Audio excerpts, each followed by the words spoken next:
Pembacaan firman Tuhan terdapat dalam Injil Matius pasal 5 ayat 3 hingga 12.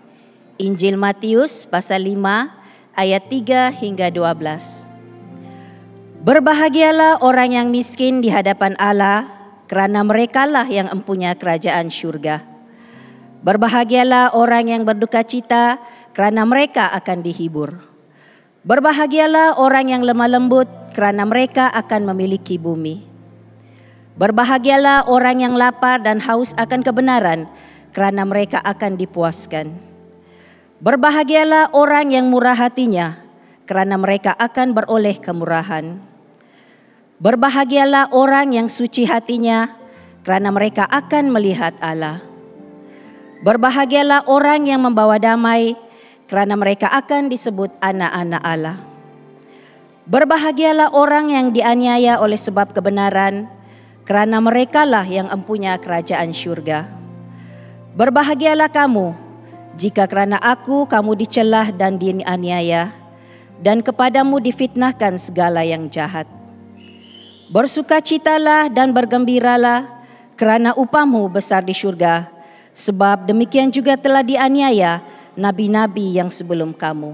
Demikianlah Injil Kristus. Terpujilah Tuhan Yesus. Allah bersyukur, kami bersyukur ya Tuhan atas kebaikan Tuhan. Kami bersyukur untuk kesempatan ini kami dapat berkumpul bersama, menyembah, memuliakan nama Tuhan. Dan saat ini Tuhan kami ingin belajar dari firman-Mu. Berbicaralah bagi setiap kami ya Tuhan. Kami siap untuk diubah, kami siap untuk dibentuk melalui firman Tuhan. Ini kami serahkan setiap kami ke dalam tangan-Mu, berkati hamba-Mu, biarlah Engkau yang memakai menjadi saluran berkat bagi setiap yang mendengar pada pagi ini Tuhan. Kami bersyukur di dalam nama Yesus Kristus kami berdoa. Amin. Silakan duduk semuanya. Shalom semua. Apa kabar? Oke, itu saya tahu. Lebihnya saya tidak tahu. Oke, syukur puji Tuhan, hari ini kita dapat beribadah sekali lagi. Kita dapat berkumpul bersama memuji Tuhan, memuliakan nama Tuhan. Saatnya untuk kita masuk untuk belajar akan firman Tuhan.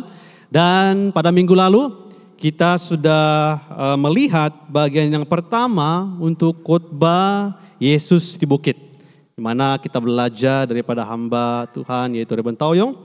Dan pada minggu ini kita masuk di bagian kedua di dalam khotbah Yesus di bukit dengan tema yang sama juga yaitu berbeza.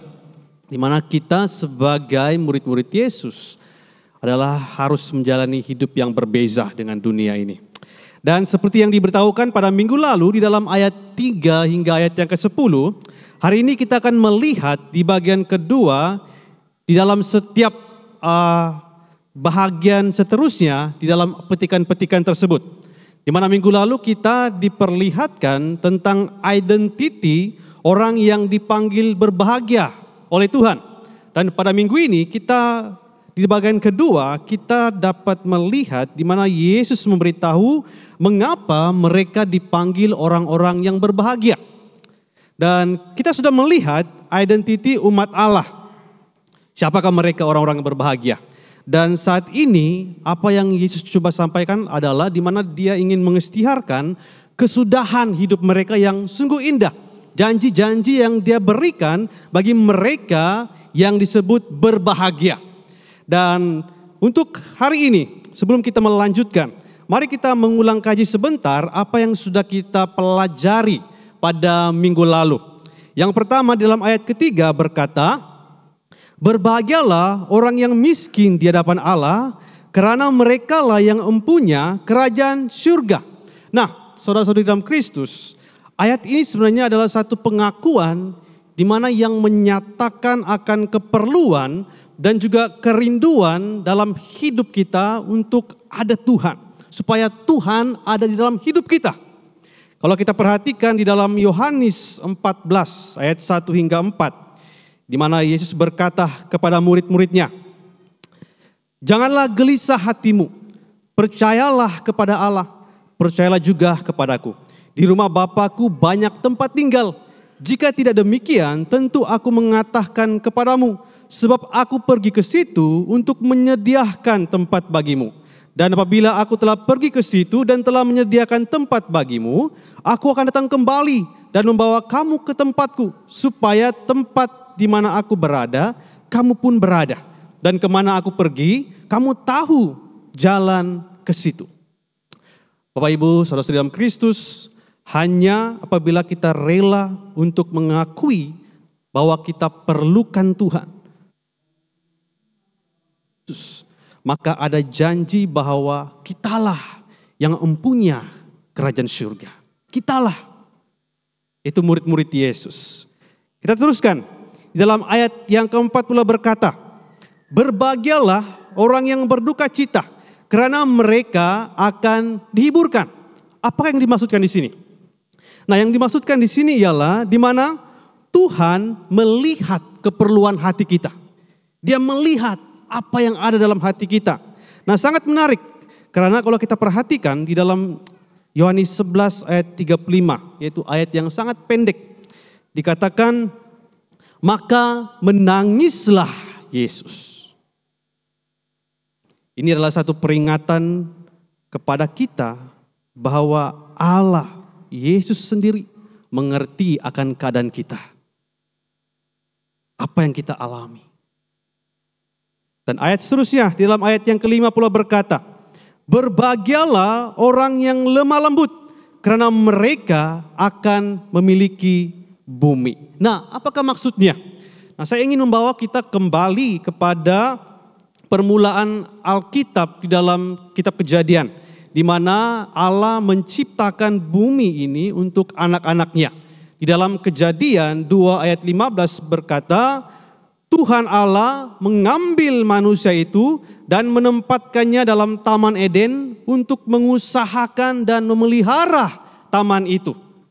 Nah, saudara semuanya, sewaktu Allah menciptakan Adam dan Hawa, Allah memberikan bumi dan segala ciptaan yang ada di dalamnya supaya manusia mengusahakan dan memeliharanya. Nah, sangat penting untuk kita mengingati bahwa apabila Allah mengatakan akan memiliki bumi, itu berarti ianya disertai dengan sebuah tanggung jawab. Tanggung jawab. Setiap anak-anak Allah, yaitu kita orang-orang yang percaya, kita mempunyai tanggung jawab ke atas bumi ini, ke atas dunia ini. Dan inilah yang dimaksudkan. Dan dalam ayat 6 pula berkata, berbahagialah orang yang lapar dan haus akan kebenaran, karena mereka akan dipuaskan. Nah, maksudnya apabila kita datang dekat kepada Tuhan, kita tidak akan pernah lapar dan tidak akan haus lagi. Di dalam Yohanes 6 ayat 35, Yesus berkata, akulah roti hidup. Barang siapa datang kepadaku, ia tidak akan lapar lagi. Dan barang siapa percaya kepadaku, ia tidak akan haus lagi. Ianya adalah satu janji yang penting, di mana di dalam kita melihat janji tersebut dan kita melihat apa yang Yesus ajarkan di dalam petikan ini, maka kita yang haus akan kebenaran, kita hanya boleh dipenuhi oleh iman di dalam Yesus Kristus. Dan seterusnya, di dalam ayat ke-7 berkata, berbahagialah orang yang murah hatinya, karena mereka akan beroleh kemurahan. Nah, bagi kita yang bermurah hati, kalau kita perhatikan sebenarnya kita sedang mencerminkan sifat Allah. Setiap kali kita bermurah hati kepada orang lain, sama seperti Allah juga sudah bermurah hati kepada kita, maka sebenarnya kita sedang mencerminkan sikap-sikap Allah dalam hidup kita. Dan pada permulaan ibadah kita tadi, kita sama-sama berkata, Tuhan kasihanilah kami, Kristus kasihanilah kami. Pengakuan kita bahwa kita memerlukan Tuhan. Sama seperti kita meminta kepada Tuhan untuk mengasihani kita. Kita juga sepatutnya bertanya kepada diri kita terlebih dahulu. Apakah kita mengasihi orang lain terlebih dahulu? Bermurah hati kepada orang lain terlebih dahulu. Mari kita selidiki hati kita. Di dalam Mazmur 145 ayat 8 hingga 9 berkata, Tuhan itu pengasih dan penyayang, panjang sabar dan besar kasih setianya. Tuhan itu baik kepada semua orang dan penuh rahmat terhadap segala yang dijadikannya. Ini mengingatkan kita bahwa Allah itu sangat-sangat baik kepada semua kita yang Dia sudah ciptakan. Anda dan saya adalah ciptaan Allah, maka sebab itu kita semua perlu mencerminkan kemurahan hati Allah. Katakan kepada kiri kananmu, cerminkan kemurahan hati Allah. Ayat ke-8 pula berkata, berbahagialah orang yang suci hatinya, karena mereka akan melihat Allah. Nah, saudara-saudara dalam Kristus, apabila kita mengakui dosa-dosa kita dan kita bergantung sepenuhnya kepada kekudusan Kristus, maka mata rohani kita akan mampu melihat Allah. Ini yang dimaksudkan ayat ini. Dan seterusnya, di dalam ayat ke-9 pula berkata, berbahagialah orang yang membawa damai, karena mereka akan disebut anak-anak Allah. Nah, ini mengajarkan kita untuk menjadi saksi Kristus. Dengan kita memberitakan damai, kedamaian. Di dalam Efesus 6 ayat 15 berkata, kakimu berkasutkan kerelaan untuk memberitakan Injil damai sejahtera. Jadi kita semua yang disebut anak-anak Allah, kita terpanggil untuk menjadi orang yang membawa damai. Karena kita diperlengkapi dengan kasut kerelaan untuk memberitakan Injil damai sejahtera. Jemaat Tuhan, tujuan sebenar kita sebagai murid-murid Yesus membawa damai adalah supaya membawa orang lain untuk berdamai dengan Allah. Kita bawa damai kepada orang lain supaya orang lain dapat berdamai dengan Allah. Beritakan Injil damai sejahtera. Dan yang terakhir, dalam ayat yang ke-10 berkata, berbahagialah orang yang dianiaya oleh sebab kebenaran, karena mereka lah yang empunya kerajaan surga. Nah, di dalam perjalanan iman kita, ada harga yang harus dibayar.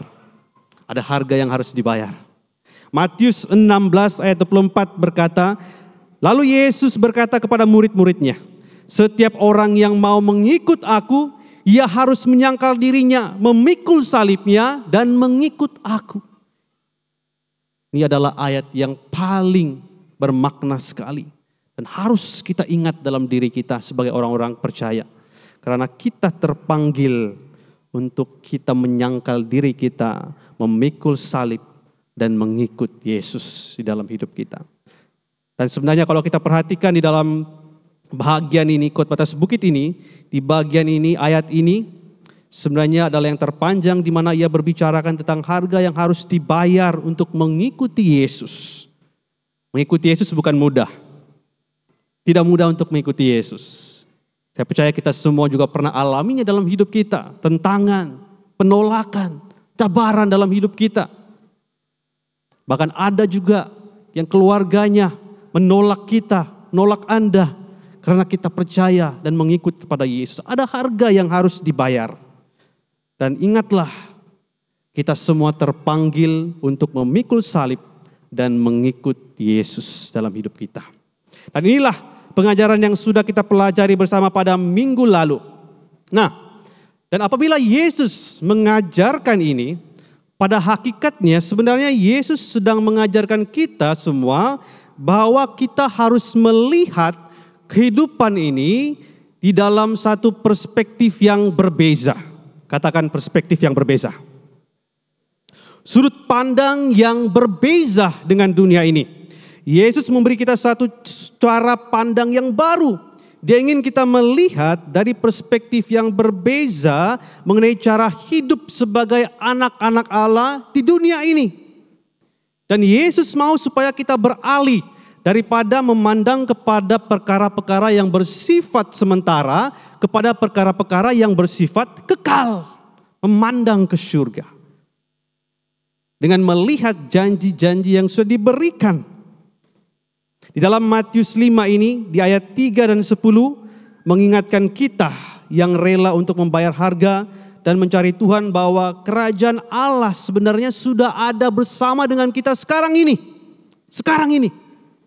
Dalam arti kata lain, pengikut Yesus diberkati karena mereka hidup di bawah pemerintahan dan perlindungan Allah yang penuh dengan kasih. Sekarang ini. Namun janji-janji lain kalau kita perhatikan dalam ayat-ayat ini, dalam bentuk kala masa depan. Dikatakan mereka akan. Lepas itu mereka akan. Dan mereka akan dipuaskan. Dan akan. Dan sudah tentu semua janji ini belum berlaku. Tetapi dari satu segi sebenarnya kita sudah menikmati sebahagian daripada janji-janji itu. Sekarang ini. Namun kita akan menerima semua janji ini sepenuhnya apabila Yesus kembali, yaitu suatu masa pemerintahan Tuhan didirikan. Dan sebagai contoh, kalau kita perhatikan di dalam ayat keempat, mana Yesus berjanji bahwa kita akan dihiburkan. Tetapi sebenarnya kita sudah menerima penghiburan daripada Tuhan.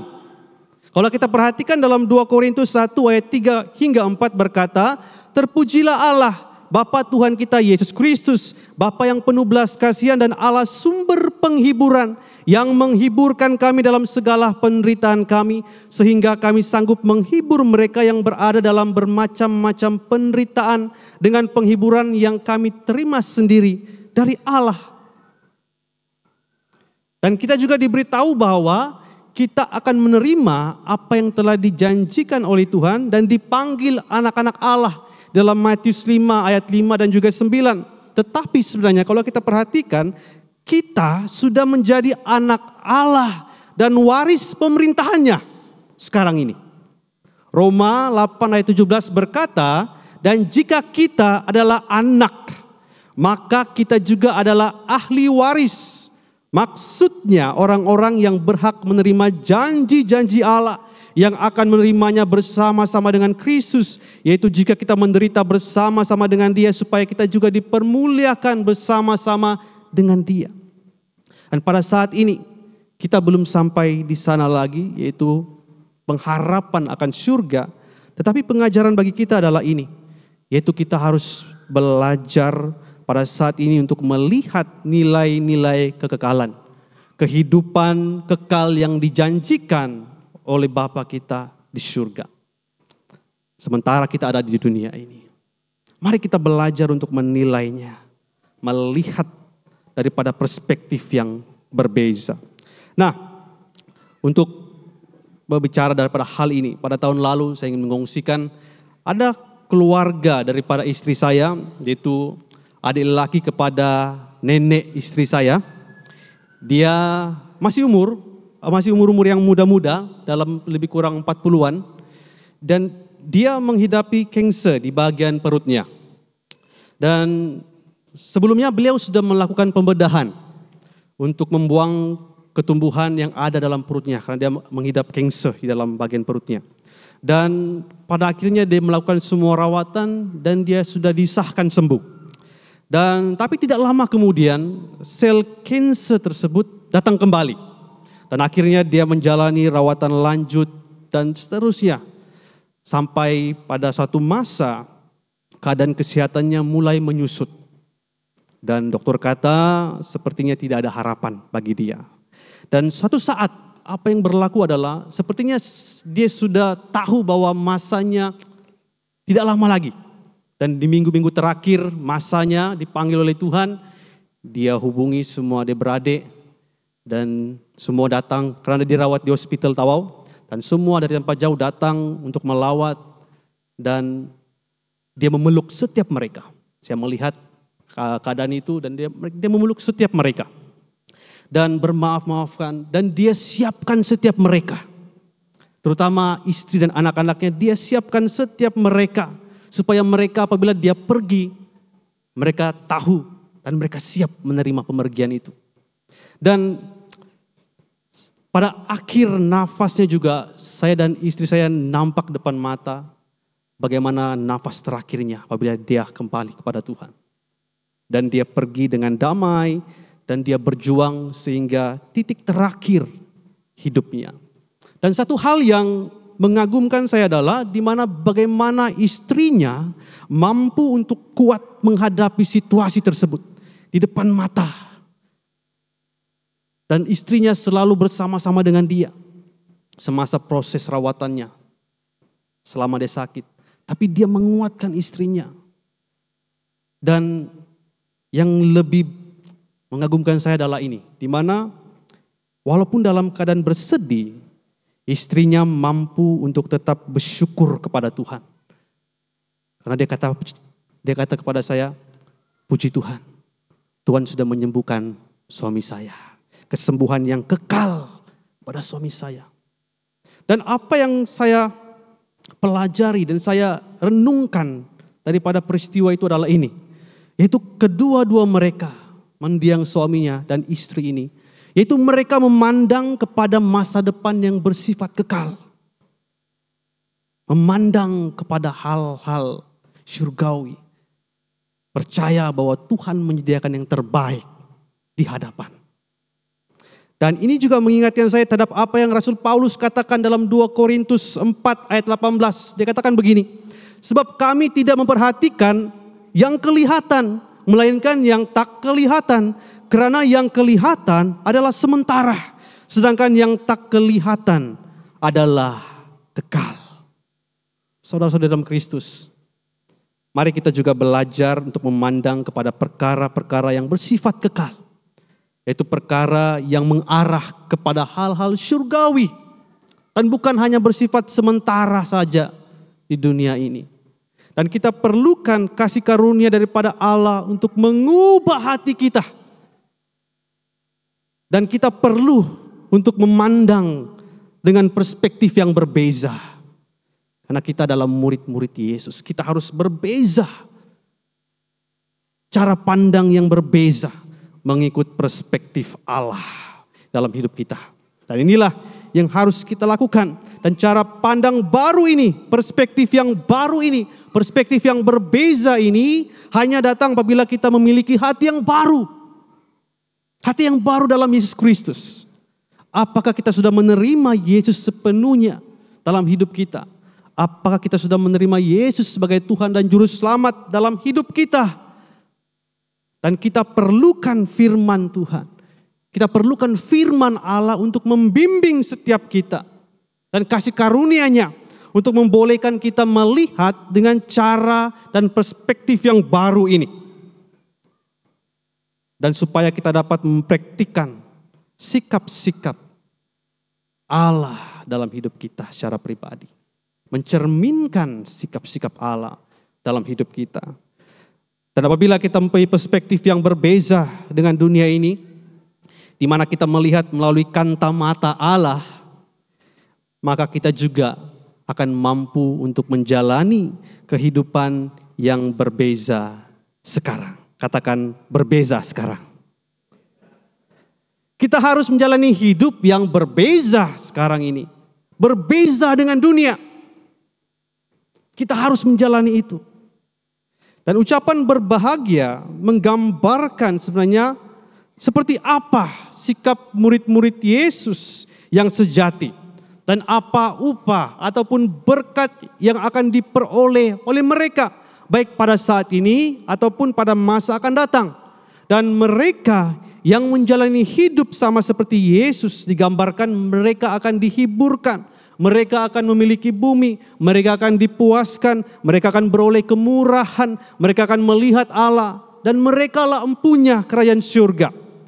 Nah saudara, mungkin pada saat ini Anda berada dalam musim hidup di mana salah satu berkat ini bersepadan, bersesuaian dengan Anda. Mungkin pada saat ini Anda memerlukan penghiburan.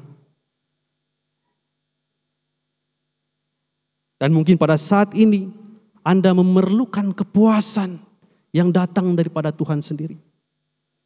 Dan mungkin secara pribadi Anda tidak sabar untuk melihat Allah. Dan mungkin Anda perlu fikirkan upah yang besar di surga yang dijanjikan oleh Tuhan kita, Yesus Kristus. Namun mari kita meletakkan ini dalam hati kita agar kita menjalani hidup yang berbeza. berbeza dengan dunia ini, berlawanan dengan dunia ini. Nah, bagaimana kita menjalani hidup yang berbeza? Dan apa yang Yesus ingin adalah supaya ini, yaitu kita menyelidiki hati kita. Selidiki hati kita masing-masing. Adakah kita melihat akan kemiskinan rohani kita, di mana kita memerlukan Tuhan? Kita rasa bahwa kita kurang tanpa Tuhan. Adakah kita berduka cita atas keadaan rohani kita, di mana kita semakin jatuh, semakin jauh daripada Tuhan? Dan adakah kita mencari jalannya Allah, jalan yang benar, atau kita berjalan sendiri? Dan apakah hati kita, hati nurani kita adalah kudus, suci di hadapan Tuhan? Pada saat ini, mari kita selidiki hati kita. Dan apakah kita menunjukkan belas kasihan dan kasih kepada sama kita? Apakah kita berusaha untuk membuat perdamaian di antara satu dengan yang lain? Ataupun kita yang kipas-kipas, kasih panas-panas lagi? Selalunya begitu kan? Sudah ada satu begini marah, datang-datang, apalagi? Adakah begitu? Kita membawa damai, membawa perdamaian di antara satu dengan yang lain, supaya orang lain akan dapat berdamai dengan Allah. Dan itulah yang harus kita selidiki. Dan apakah kita juga siap sedia untuk kehilangan keselesaan kita, kenyamanan kita, saat semuanya yang kita miliki dalam hidup kita diambil? Sama seperti Ayub, apakah kita siap? Apakah kita mencari keuntungan diri semata-mata? Atau kita mencari kemuliaan Allah dalam hidup kita? Jika kita adalah umat kerajaan Allah, maka kita harus menjalani hidup yang bertentangan, yang berbeza dengan dunia ini. Dimanapun, tempat kerja, dalam keluarga, yang bersekolah, dimanapun kita berada, jalanilah cara hidup, gaya hidup yang berbeza. Jangan mengikuti arus dunia ini. Dunia ini semakin membusuk. Ada banyak hal-hal negatif yang dunia ini akan coba untuk pengaruhi kita. Dan ketahuilah, apabila kita coba untuk sepadankan cara Allah dengan cara dunia, ianya tidak akan mungkin berlaku. Mengapa? Karena firman Tuhan katakan bahwa terang dan gelap tidak mungkin bersatu. Cara kita bukanlah cara Allah. Dan budaya dunia ini bukanlah budaya Allah. Ini yang harus kita paham. Ini yang harus kita jelas. Kita berbeza dengan dunia ini. Dan pada hari ini, ambil contoh, kita sering berkompromi dengan dosa. Sebagai contoh, manusia tahu apa itu berbohong. Budak-budak pun tahu berbohong, kan? Nggak apa, bah? Bohong sikit-sikit saja, bah. Sikit saja. Oke, bah, tidak apa-apa. Tetapi pada akhirnya, bohong yang sedikit-sedikit itu menjadi kebiasaan. Dan akhirnya, itu akan semakin membesar dan berakar dalam diri kita. Dan ianya bukan lagi dosa biasa. Dan ianya sudah menjadi satu kebiasaan. Harus hati-hati. Anak-anak muda terutamanya, adakah Anda berkompromi dengan dunia ini? Apabila rakan-rakan Anda di sekolah contohnya mengajak Anda untuk melakukan perkara-perkara yang negatif karena kawan, coba-coba dululah. Apakah kita akan berkompromi dengan dunia?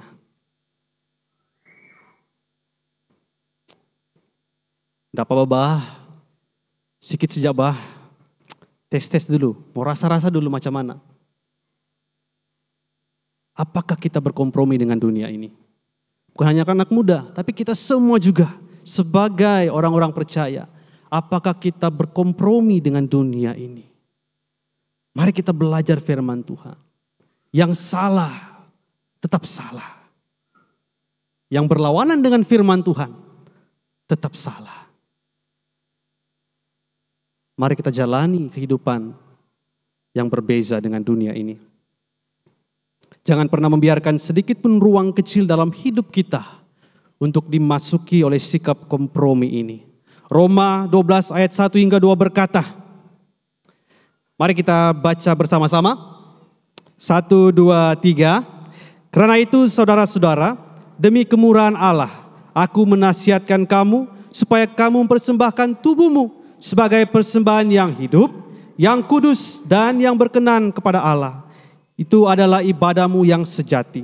Janganlah kamu menjadi serupa dengan dunia ini, tetapi berubahlah oleh pembaruan budimu, sehingga kamu dapat membedakan manakah kehendak Allah, apa yang baik, yang berkenan kepada Allah, dan yang sempurna.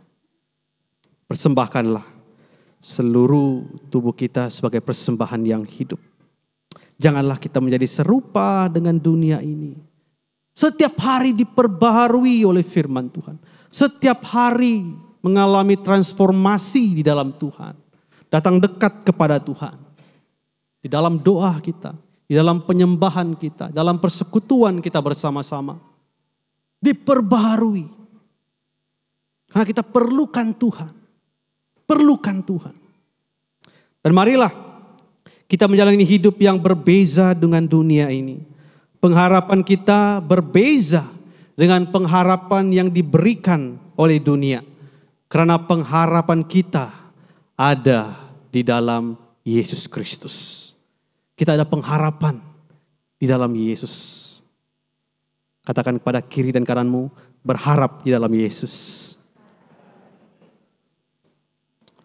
Nah, kalau kita perhatikan sebenarnya di dalam awal pasal yang kelima ini, dalam ayat 1 dan kedua, kalau kita perhatikan dikatakan bahwa orang ramai banyak mengikuti Yesus pada waktu itu. Sebenarnya mereka yang mengikuti Yesus adalah mereka yang sebelum ini sudah melihat atau menyaksikan mukjizat yang Yesus sudah lakukan sebelum itu. Dan mereka mengikuti kemanapun Yesus pergi karena mereka menjangkakan akan lebih banyak lagi mukjizat yang akan Yesus lakukan. Mereka berharap untuk melihat itu. Dan harapan mereka adalah untuk melihat sesuatu yang mereka rasakan sangat berkuasa. Tetapi di sini Yesus mengajarkan mereka sesuatu yang sangat berbeza. Yaitu apa yang berbeza dengan yang mereka harapkan. Yesus mengajarkan kita bahwa kita perlu ada pengharapan yang berbeza. Tanpa pengharapan kita akan binasa. Namun dengan harapan yang berbeza juga kita akan berakhir di tempat yang salah. Jangan berharap kepada perkara-perkara yang sementara. Yang bersifat sementara di dunia ini. Kekayaan. Tadi waktu cabaran firman Tuhan bisa katakan ingat dan karat. Tidak akan merusakkan pelaburan kita dalam kerajaan Tuhan.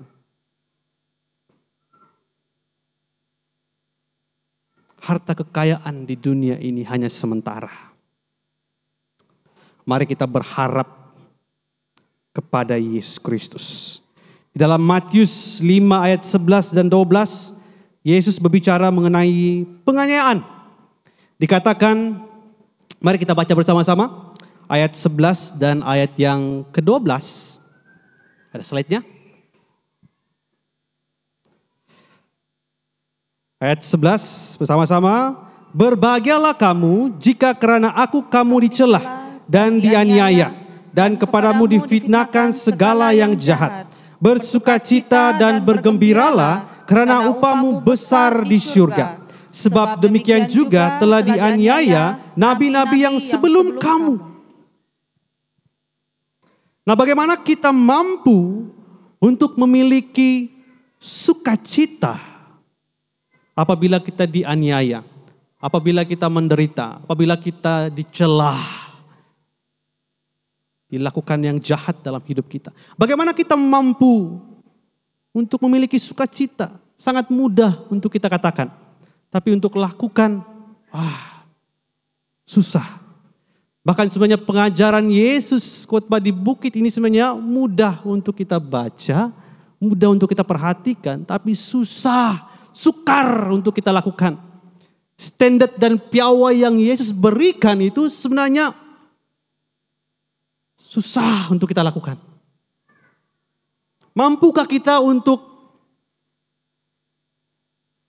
mengasihani orang yang menganiaya kita? Berdoa untuk orang yang menganiaya kita.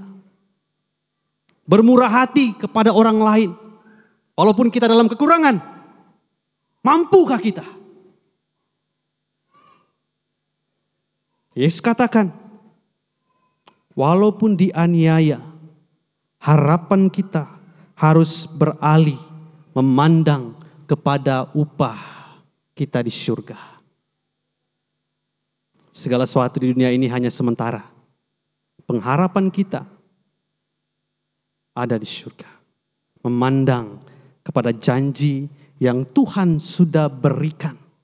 Mari kita mencapai, mendapatkan mahkota kekal yang dijanjikan oleh Yesus Kristus.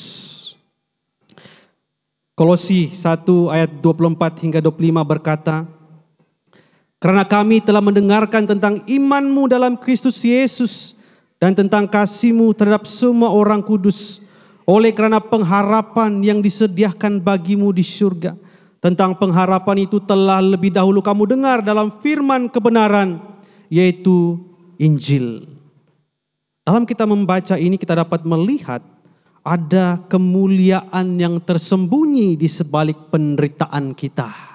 Sebenarnya, semasa orang percaya yang menderita dalam iman, mereka memperlihatkan kepada dunia akan kekayaan kemuliaan Allah yang begitu mendalam, sehingga memberikan harapan, perdamaian dan sukacita di tengah-tengah pencobaan. Tidak ada agama lain yang mempunyai Tuhan yang dapat meletakkan di dalam jiwa seseorang akan sukacita yang tidak tergoyahkan apabila mereka dalam berduka, dalam kehilangan, dalam kesakitan, dalam penganiayaan, dalam hinaan ataupun kematian, hanya Yesus Kristus. Dan Paulus, dia memilih untuk menderita bagi Kristus, supaya mereka yang melihatnya akan datang kepada keselamatan di dalam Yesus Kristus. Pengharapan di sebalik penderitaan kita. Seperti yang kita belajar dalam kitab Ibrani sebelum ini. Ada pengharapan di sebalik penderitaan yang dialami oleh orang-orang percaya. Dan bagi kita semua orang-orang percaya, harapan kita sepatutnya adalah kehidupan kekal yang dijanjikan Allah di surga. Ada harapan yang kekal. Kehidupan kekal yang Tuhan janjikan bagi setiap kita. Mari kita memegang janji itu. Memandang kepada Tuhan. Berharap kepada Tuhan. Saya percaya kita semua mengalami cabaran dalam hidup kita masing-masing. Setiap kita berbeza-beza yang kita alami, cabaran kita. Tapi apapun yang Anda alami, apapun yang kita sedang hadapi saat ini, pergumulan kita, mari kita terus memandang kepada Tuhan. Tuhanlah yang akan memberikan kekuatan kepada kita. Di saat kita rasa bahwa tidak ada lagi yang mampu menolong kita, datang di hadapan Tuhan, berlutut di depan Tuhan. Katakan kepada Tuhan, aku perlukan Engkau Tuhan. Dan Tuhan akan menghiburkan. Sebelum kita mengakhiri pada pagi ini, ucapan berbahagia juga mengajarkan kita satu perkara yang penting. Seringkali kita pikir bahwa ucapan berbahagia ini hanya mengajar apa yang kita perlu lakukan sebagai murid Yesus.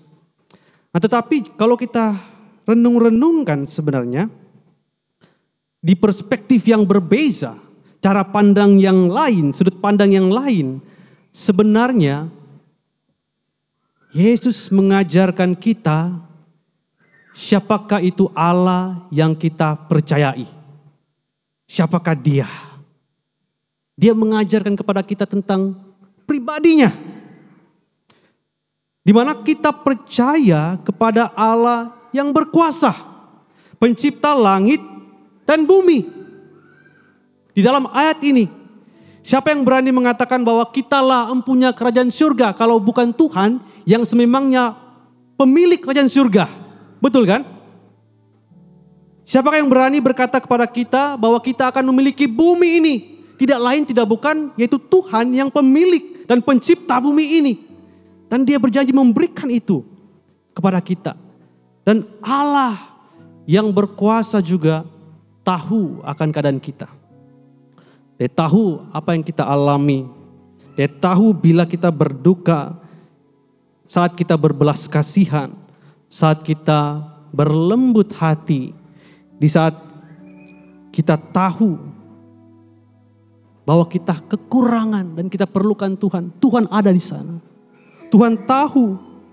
Dan Dia juga tahu bagaimana untuk membawa kita kembali dekat kepadanya. Dan kita perlukan penghiburan daripada Tuhan. Tuhanlah tempat kita bergantung dan tujuan akhir hidup kita. Bapak Ibu, saudara-saudara dalam Kristus, ingatlah kekayaan dunia hanya sementara. Kekayaan dunia tidak akan menjamin keselamatan hidup kita. Mari kita memandang kepada janji akan hidup kekal yang Yesus berikan bagi setiap kita. Dan Tuhan sedang memanggil kita sebenarnya. Melalui quality hidup yang terdapat dalam ucapan berbahagia ini, Tuhan sedang memanggil kita supaya kita juga belajar untuk menjalaninya. Ada mungkin beberapa bagian quality itu Anda tidak dapat miliki. Belajar untuk memilikinya. Satu persatu kita miliki dalam hidup kita. Dan mari kita terus berharap kepada Yesus Kristus. Kita berharap kepada Tuhan Yesus. Dialah yang akan memampukan kita untuk kita miliki setiap quality yang ada di dalam ucapan berbahagia ini. Dan supaya nanti kita akan mengecap janji-janji ini. Empunya kerajaan surga akan dihiburkan, memiliki bumi, akan dipuaskan, beroleh kemurahan, melihat Allah, disebut anak-anak Allah. Kitalah yang empunya kerajaan surga. Mari kita berdiri bersama-sama. Mari kita nyanyikan lagu ini sebagai respon kita di hadapan Tuhan. Bahwa kita perlukan Tuhan. Kita perlukan Tuhan dalam hidup kita. Kita memandang kepada Tuhan. Tuhanlah sumber pertolongan kita.